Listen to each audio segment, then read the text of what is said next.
página. Ya vamos a volver a desarrollar el tema. Silvia, ¿qué va a pasar con ganancias? Bueno, Vivi, todavía sigue siendo una pregunta, pero podemos contar cuál es el plan del gobierno y por qué está preocupado por este tema. Te recuerdo primero cómo está el tema del impuesto, cómo es hoy y cómo está previsto que sea en 2024. Porque en 2023, recordás que tuvimos varios cambios y en el marco de la campaña electoral hubo anuncios entre los meses de agosto y septiembre, por los cuales hubo diferentes cambios. Actualmente están teniendo descuentos por ganancias los asalariados con remuneraciones superiores a 1.980.000. La referencia que se había fijado es el equivalente a 15 veces el salario mínimo vital y móvil, que en este caso, entre los meses de octubre y diciembre, se toma como referencia el salario mínimo que había en octubre. Eso es 2023. Hay algunas cuestiones técnicas ahí que necesitarían ser ratificadas por el Congreso para que quede firme y para que la AFIP no tenga posibilidades de reclamar algunos montos en el futuro. Eso es lo que se refiere a este año que está terminando. ¿Qué pasa en 2024? Que acá viene el tema ahora conflictivo, ¿no?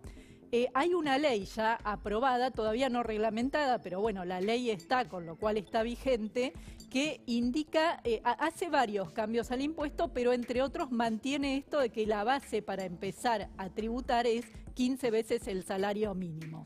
Hoy por hoy eso implica un monto de 2.340.000. O sea, si no hay movimiento del salario mínimo para el mes de enero, que bueno, por ahora no hubo nada con respecto a eso, subiría de 1.980.000 a 2.340.000 el piso salarial, o sea, el salario más bajo a partir del cual alguien se ve alcanzado por ganancias. Así están hoy las cosas. Pero, ¿cuál es el plan del gobierno? Bueno, quiere hacer una reversión de esto. Quiere volver atrás, en principio. Pero en su momento Milei había votado... Exactamente, votó esta ley. Votó esta ley.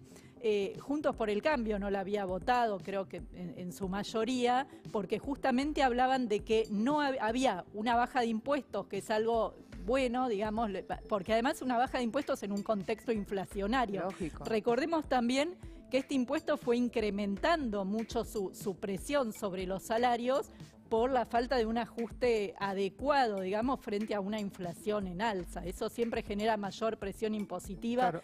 El impuesto se había retrasado, estaba recontra distorsionado por un montón de cuestiones, pero de repente se fue a una reforma bastante de fondo sin pensar qué hago con el Estado, que va a dejar de recaudar un montón de recursos. Claro, porque en el medio, a ver, recordemos que hay diferentes tipos de impuestos, Silvi, ¿no? Tener los impuestos que son comunes a todos, como por ejemplo el IVA, que es del 21%, cualquiera va a comprar una leche o lo que sea, 21%. Después tenés los progresivos, que es cuanto más tenés, más pagás, que eso es ganancias. El tema es que en un momento en la Argentina, por la inflación que había, prácticamente todos éramos ricos, pues todos pagábamos ganancias.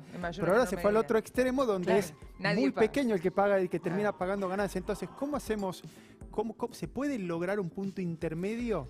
Bueno, una de las distorsiones también que se había generado es que empezás a pagar y ya empezabas con las alícuotas más altas. Un punto intermedio, por ejemplo, sería... Bueno, primero pensar en una reforma más integral, más profunda y un poco más equilibrada del impuesto, que no sé si hay tiempo ahora o si hay ese espacio político, digamos, para la negociación, que implicaría como punto intermedio también que por ahí se agrande un poco el universo de quienes pagan, pero con montos más razonables también, que se empiece pagando pero muy poquito y que después progresivamente, a medida que más remuneración haya, se paguen alícuotas mayores. La reversión en sí significaría esto que estamos viendo en pantalla, porque sería volver a cómo funcionaba el impuesto antes, ¿no?, de esta reforma y de estos cambios que se habían hecho hace unos meses y que, como bien vos decías, lo votó Javier Milei. Volver atrás significaría tener que mirar a ver quiénes... o qué salarios estaban alcanzados en el inicio de 2023 y actualizarlo por un mecanismo de reajustes, de actualización del impuesto que ya rige desde hace unos años, desde 2018, que es aplicarle un porcentaje de aumento, incrementar esa cifra que regía a principios de 2023, por el porcentaje de incremento que tuvo un índice salarial al mes de octubre. Eso te lleva el salario más bajo alcanzado por ganancias, más o menos, porque depende del redondeo, pero alrededor de estos 976.000 pesos. Quiere decir que muchas personas que habían dejado de estar alcanzadas por este descuento al salario, volverían a tener el descuento y hasta nominalmente ganarían menos dinero a partir de los próximos meses. Eso va a ser un problema, de cara a lo que se viene. Luis Caputo dejó entrever que habría un espacio para una negociación. Sí. Uno no sabe si por ahí, entre estos 2.340.000 que yo te decía antes y estos 975.000 aproximadamente, puede haber algún punto intermedio. Y puede haber también alguna corrección de alícuotas o del esquema para que se haga realmente más progresivo. Veremos qué sucede, hay que estar atentos. A ver, yo no sé si esto es prioritario. Me parece que hay otras cosas también antes, como para atacar ya cuanto antes. No sé si lo veo prioritario empezar por ganancias ya, ahora. Y más cuando la noticia no va a ser la mejor para un montón de gente que hasta ahora había dejado de pagarlo. Bueno, ahí entra y bolsillos que también ya van a recibir otros golpes, porque esa misma gente, la que viaja en colectivo, va a tener que pagar el colectivo más caro, los impuestos, todos los servicios también lo va a pagar más caro, un sinceramiento que la nafta le está pagando más caro, entonces no es que es solamente eso, sino ya le está golpeando el bolsillo desde otro lugar. Pero hay una razón por la cual para el gobierno es prioritario o es uno de los temas en agenda hoy. Y es el reclamo de las provincias. ¿Por qué? Porque ya con los cambios que se estuvieron implementando en estos últimos meses de 2023, las provincias vieron una reducción muy importante en la cantidad de recursos que reciben desde la nación por el sistema de coparticipación. Ese sistema es el que te indica que en algunos impuestos, en el caso de ganancias, el 100% de la recaudación se reparte entre la nación y las provincias. Las provincias reciben mucho menos. ¿Y qué empezaron a hacer? Hay 3 que ya se presentaron ante la Corte Suprema de Justicia reclamando contra esta reforma, porque perdieron sus recursos. Y además hay muchos gobernadores que se pusieron de acuerdo para decir, bueno, queremos un proyecto de ley que diga que nos coparticipen la mitad del impuesto al cheque. ¿Cuál es el problema ahí? El impuesto al cheque va en un 100% al ANSES. Esa es plata que hoy se usa para pagar a los jubilados, para pagar la AUH, para pagar las asignaciones familiares. No podés sacar recursos de ahí, porque no tenés tampoco de dónde reponerlos. Es la sábana corta, Silvia. Es la sábana corta. Gracias, como siempre. Qué gusto quedarte. Hacía mucho que no la teníamos a Silvia en nuestro programa. Bueno, en un ratito les decía Jonathan Noidi, vamos a estar hablando de economía y después más adelante vamos a profundizar también con nuestro querido Esteban Lafuente. Bueno, lo que está pasando, lo que sucede cuando vas a comprar, te recortás, comprás menos. ¿Vieron el valor del kilo de asado?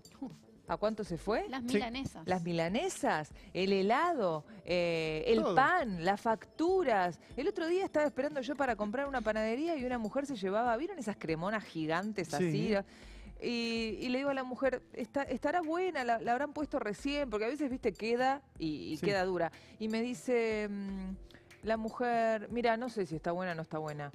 Eso vale 1.000 pesos, me dijo. Y nosotros desayunamos ahora, somos 4 en casa. Desayunamos, merendamos y a veces nos queda para desayunar mañana. Y yo me quedé pensando y dije, bueno, sí, claro. No, ¿viste? Vos decís, esto estará bueno. Por supuesto que es re barato. Muy barata. Es muy barata, 1.000 pesos gigante. Lo pones al horno. Exactamente. Le das un golpecito de horno. Le das un golpe de horno, Claro. desayunaban, merendaban y me dijo al otro día desayunamos. Claro, y ahí es cuando decís, hay muchas cosas que ya no las priorizás, ¿entendés? Esto lo venimos hablando desde hace un montón. Un jubilado que va a la góndola y no compra lo que quiere comer, compra lo que le alcanza.